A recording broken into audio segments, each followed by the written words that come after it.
The North Carolina Supreme Court ruled back in 2015 that the Opportunity Scholarship Program is constitutional. This is the program that provides up to $4,200 a year for a low-income family to send a child to a private school. A ruling from the state's highest court should have settled the issue, right? Well, not necessarily. A new lawsuit challenges Opportunity Scholarships again. It's led by the state chapter of the leading national teachers union. And joining us to discuss the case is Jeanette Doran, President and General Counsel of the North Carolina Institute for Constitutional Law. Thanks for joining us. Thank you for having me.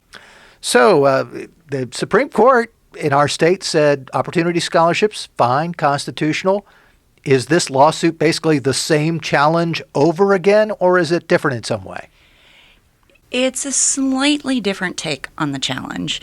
So that previous case, which is called Hart v. State, raised similar issues, few different, few the same, but it was what's called a facial challenge. And this new lawsuit is a challenge to the way the program's actually been implemented. And there's a significant legal distinction between a facial challenge and a challenge to a program as it's been implemented. And I think they call that an as-applied challenge? Yes, yes. So because it's slightly different, are the plaintiffs in this case asking courts to reverse a prior precedent, or because it's an as-applied challenge, is it basically taking a different legal path? It's taking a parallel but different path. The end objective is the same, which is to destroy the Opportunity Scholarship Program, to further limit school choice, to curtail the rights of parents to control their educational options for their children. So the end game is the same, and some of the constitutional provisions they rely on are the same as the ones that were relied on back in that 2015 case. A few are different. A few of the issues that were raised all those years ago and were shot down, they haven't been brought up this time. So they're just relying on these other provisions in the Constitution, but again with that same objective of destroying school choice and the Opportunity Scholarship Program. We aren't going to get deeply into the details of this case, but what are some of the main arguments that the plaintiffs have about why they think Opportunity Scholarships, as applied, are unconstitutional? Well, it's really interesting. Most of it focuses on the fact that a number of the students who receive these scholarships, they choose to go to religiously affiliated schools. About 90% of them.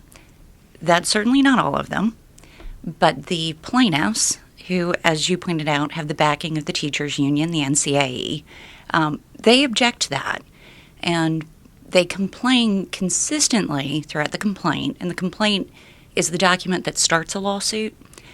And they complain consistently through that about the number of private schools in various counties that are religiously affiliated and their religious belief system. So really it's an attack also on the parents' choice to have their children educated in a religious atmosphere.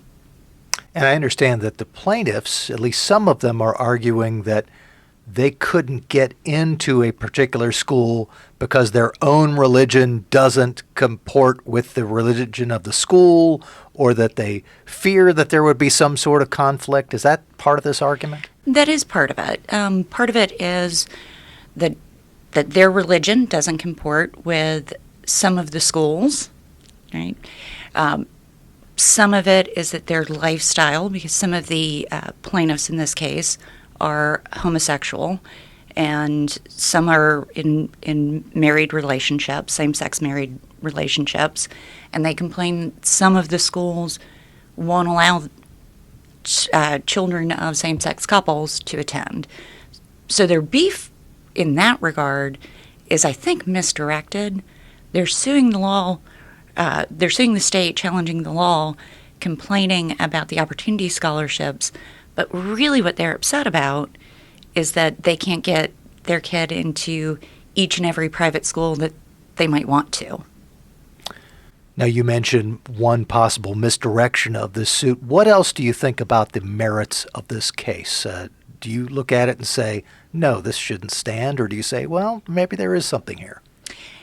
I think the bulk of the lawsuit is without merit because, again, the way the Opportunity Scholarship Program works is students have to apply for it, and they have to financially qualify for it. Right now, the financial eligibility for, say, a family of four is about $65,000 a year in household income. That's really not very much money for a family of four, not these days. So we're talking about low-income students, and there's a lottery to even get the scholarship. So once they get the scholarship, they have to apply. And I think that's an important part of it that sometimes gets overlooked. The students and their parents choose the school. And that's really what this is about. The entire program is about empowering parents to choose the best fit for their children. And right now, what we've got in this lawsuit is we've got a bunch of parents who don't like a certain framework for schools. And that's not really a beef with the constitutional framework for opportunity scholarships. That's a complaint that there are religions and they don't like them, or those religions don't comport with their personal belief system. It's not really about education choice. It's not really about taxpayer money. It's a separate kind of agenda, and that shouldn't get lost as we discuss the legal merits of this. Now, we are talking in the early stages of this case. The suit's basically just been filed. We haven't had much action on it one way or the other. But I'm going to leap way ahead. Let's say that this case does make it through a trial. There is a ruling one way or the other. I suspect that whoever loses this case is going to want to go to a higher level of court, probably back to the North Carolina Supreme Court, which means we ought to take a look back at what happened in 2015. This Supreme Court today is much different than the one just 5 years ago that said opportunity scholarships were constitutional. It's very different. With that 2015 decision, it was a 4-3 decision. We have 7 members on the state Supreme Court. Of the 4 justices who voted to uphold the Opportunity Scholarship Program, only one of them is currently on the court. Of the 3 justices who dissented, they're all still on the Supreme Court. But there's an interesting twist. So one of the justices who dissented is now the Chief Justice Beasley. She is running for election, and the one justice that was in the majority that upheld the scholarships, he is running against her for Chief Justice. So it is entirely possible that by the time this case finds its way to the Supreme Court, we could have none of the members of the majority from 2015 still on the court. We could also find that at least one member of the dissenting group might not be on there. And this is the sort of case that I think underscores to the public the importance of following our Supreme Court races, because these are the sorts of issues that the Supreme Court decides. Now, I want to also look at some of the things that were mentioned by the people who were dissenters in that 2015 case and are now still on the court and could potentially deal with opportunity scholarships again. You mentioned that in this case there were 2 dissents. One of them was written by now Chief Justice Sherry Beasley. The other one was written by Justice Robin Hudson and joined by Beasley and also Judge Sam Ervin IV. And they had some pretty harsh words for the Opportunity Scholarship back in 2015. I'm suspecting that if it comes back up to them again, they're still going to be concerned about opportunity scholarships and the way they operate. It wasn't a case of, well, I'm not quite sure, and the legal issues are a little uncertain, so I'm going to vote against it. Now, they were pretty foursquare against opportunity scholarships. More than that, Mitch, they were pretty foursquare against parents making the choice. One of the issues in that 2015 case, again, it's Hart v. State, was the plaintiff's complaint that there was a lack of accountability, a lack of standards for the program and for the schools that were receiving these scholarship monies, because they weren't subject to the same bureaucratic regulations as the public schools, which is frankly part of the reason why parents choose non-public schools. But in the principal dissent, which was written by Hudson and joined by Justice Beasley and Justice Irvin, really Hudson took a hit on the idea that the regulation and accountability standards for schools would come from parent choice and from the marketplace. And at one point she described that as a whim, that this matter was too important to be subject to such whims. And the interesting thing I found in that, I'm a non-lawyer, but I read that piece recently and looking this over, and she compares the whims of the marketplace to something else that had been said in an earlier case where they talked about the whims of everybody's doing it. Yes. And saying that this was the same thing, which sounded like a kind of a curious way to compare whims. The whims of everybody's doing it, the whims of the marketplace, saying these are the same thing. And that's really breathtaking. I mean, the parents that apply for this, it's not an easy task to fight for your child's education, and especially for those who are more economically disadvantaged. They've got to go through the application process. They have to go through a lottery process. And for a court, for 3 of our 7 Supreme Court justices to dismiss that as whim or fancy. At one point in one of the dissents, it was just the concept of this as an opportunity was described as a cruel illusion. That's just a dagger through the heart of the parents and the school children who are availing themselves of these scholarships. There's a reason why there's a lottery. There's a lottery for these scholarships because we have more parents craving this kind of opportunity for their children than we have resources available. Yeah, you mentioned cruel illusion. That actually came from Sherry Beasley's dissent. Yes. She also talked about the Opportunity Scholarship being vexing.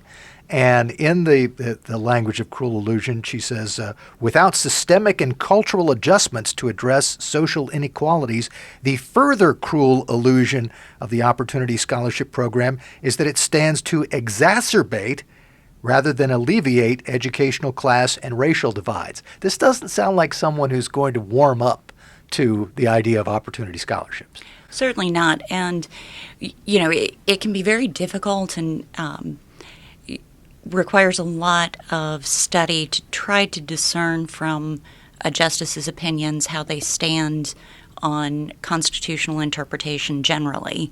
But I do think that these sorts of extreme and activist takes on legal issues are an indication of how a court or a particular justice might view school choice in a broader in a broader perspective, whether we're talking about, in this instance, opportunity scholarships, but also let's consider what it might mean in the context of things like charter schools or homeschooling rights.